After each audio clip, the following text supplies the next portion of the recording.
America, Israel आणि Iran युद्ध जे आहे तर ते आता जवळपास 12 ते 15 देशांपर्यंत पोहोचलेलं आहे आणि आता याचा फटका जो आहे तर तो हज यात्रेला भारतातून गेलेले जे काही मुस्लिम बांधव आहेत तर त्यांना सुद्धा बसलेला आहे. आपल्या महाराष्ट्रातील येवल्यातील जे काही 6 हज यात्री जे आहे तर ते हजला गेलेले आहेत. तर आपण त्यांचे जे कुटुंबातील काही सदस्य आहेत त्यांच्याशी बातचीत करणार आहोत. मला हे सांगा तर तुमचे जे काही कुटुंबातील सदस्य हज यात्रेला गेलेले आहेत तर तुमचं त्यांचं बोलणं झालेलं आहे का? कशी परिस्थिती आहे आता काय आणि तुम्ही शासनाजवळ काय मागणी करणार? पुतण्या संघ बोलणं झाला माझा. पुतण्याला आमची भावची पुतणी आहे, सून आहे आणि 3 मुलं आहे संघ. त्यांचे आमच्या संपर्क झालेले आहे आणि ते निष्ठित आहे. म्हणजे ते मक्का मदिनामध्ये मशीदमध्ये त्यांना ठेवलेले आहे. जेवायची व्यवस्था सगळी तिकडच्या सरकारने चांगली ठेवली आहे आतापर्यंत. आमची हेच अपेक्षा आहे का भारत सरकारने त्यांचा कसं ते परत आणायचे आहे. कारण विमान सेवा बंद आहे.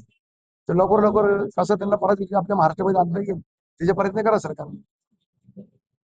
एकंदरीत जे हज यात्रेला गेलेले जे काही भाविक आहेत तर ते कशा पद्धतीने या ठिकाणी सुरक्षित आणता येईल यासाठी शासनाने प्रयत्न करावे अशी मागणी आता या ठिकाणी मुस्लिम बांधव करत आहेत. उमेश पारिक, टीव्ही 9 मराठी, येवला, नाशिक.